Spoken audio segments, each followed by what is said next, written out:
এইবার রোমান রিন্সকে অবশ্যই খুব তাড়াতাড়ি ফিরতে হবে, কেননা আজকের স্ম্যাকডাউনে আমরা দেখতে পাই পল হেমনকে এমনভাবে পেটানো হয়েছে যে যা দেখতে খুবই খারাপ লাগছিল।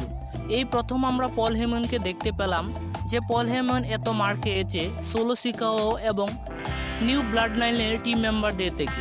আজকের স্ম্যাকডাউনে মেইন ইভেন্টে আমরা দেখতে পাই অ্যাকনোলেজ সিরিমনি, মানে সোলো সিকাওকে সবাই অ্যাকনোলেজ করবে এবং নিউ ব্লাড লাইনের সবাই মঞ্চে আসে এবং কিছুক্ষণ পর চলে আসে জেকব ফাটু এবং পল হেমনও তাকে তাদের সাথে। একে একে সবাই সোলো সিকাওকে অ্যাকনোলেজ করছিল, কিন্তু সোলো সিকাও পল হেমনকে বলছিল তাকে অ্যাকনোলেজ করার জন্য এবং সোলো সিকাও নিজেকে নিউ ট্রাইবাল চিফ দাবি করতে শুরু করে।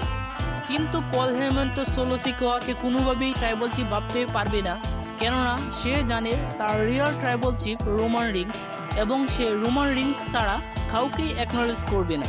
কিন্তু আমরা পরবর্তীতে দেখতে পাই একটি দুঃখজনক ঘটনা।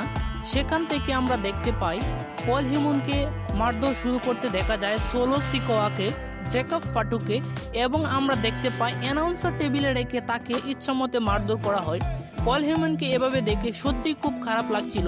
পল হেমন এই পর্যন্ত রোমান রিংস, ব্রক লেসনার এবং সিএম পাঙ্কের সাথেও কাজ করেছে, কিন্তু তাকে এরকমভাবে মারধর খেতে বা এরকম হ্যারাসমেন্ট হতে কখনোই আমরা দেখি নাই।